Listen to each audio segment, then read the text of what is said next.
All right, today we're jumping into a source that makes a pretty bold claim that there's a principle of generosity hidden in plain sight, right there in the scriptures. It's called the true tithing principle in the order of Jesus Christ, and it's all about trying to uncover what the author calls the DNA of spiritual giving. So, yeah, let's dive in and see what this is all about.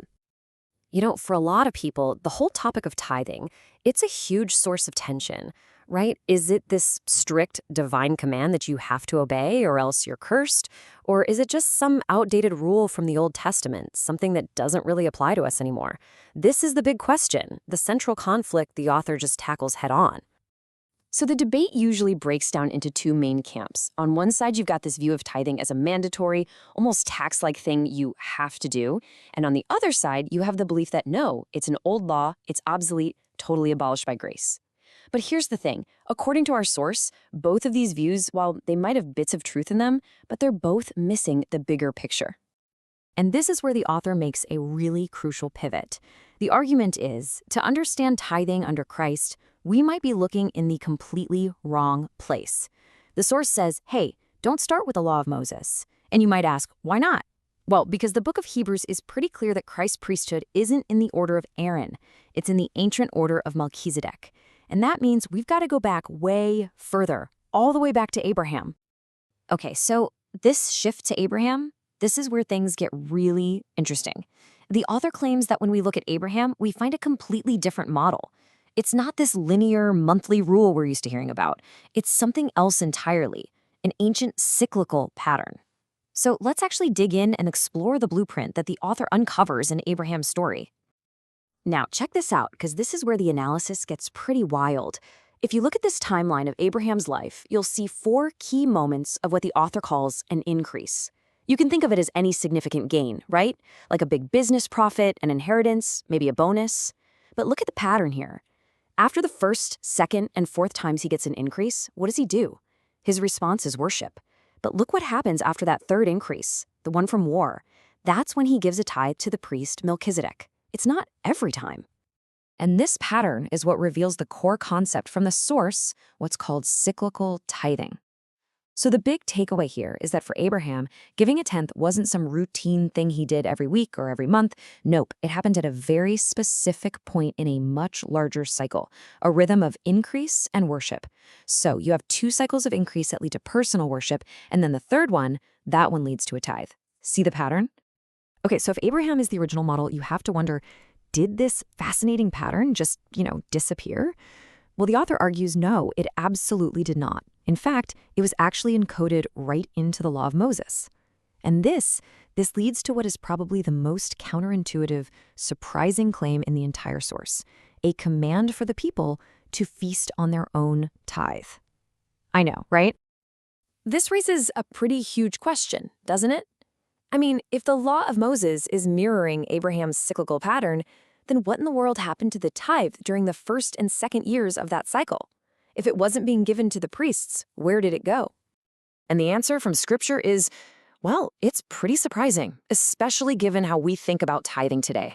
The law in Deuteronomy explicitly commands the Israelites not to give the tithe away in those years. Instead, they were supposed to take it, go to a place of worship, and throw a huge feast for their own household, just rejoicing before God. So get this, the tithe was meant to literally finance a family celebration of gratitude. So the cycle laid out in the law of Moses, which you can see right here, becomes crystal clear.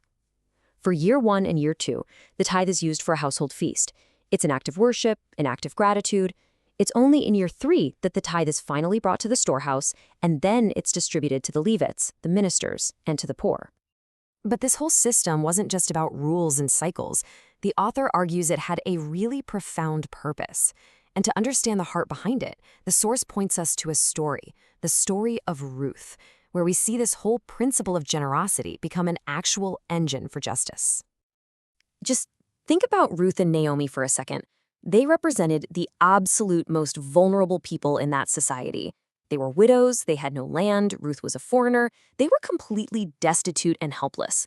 They are the human face of the exact people the third-year tithe was designed to support and restore. So here's the crucial point the author makes using their story. God's economic system, it was never really about building maintenance or funding institutional budgets. Its true purpose, its heart, was about restoring afflicted people with dignity. It was a safety net woven right into the very fabric of the economy. Okay, so the big question is, how does this ancient principle apply today? Well, the author doesn't just leave this idea in the past. They actually propose a practical model for us, for believers today, that's based on this very same three-part cycle. And here's the proposed cycle. Just at a glance, it's just like the ancient pattern.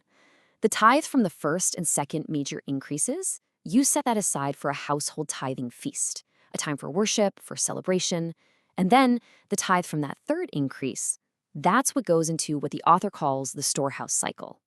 So instead of that money just going to a single institution, the author proposes that believers in a community, maybe from different churches or fellowships, could actually pull their third tithes together to create a storehouse.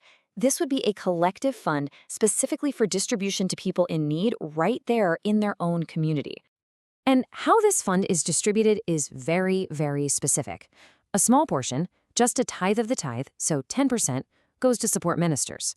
But the vast majority, that's the remaining 90%, that's designated as the restoration portion, and it's used to directly help the afflicted, the hungry, the homeless, the helpless.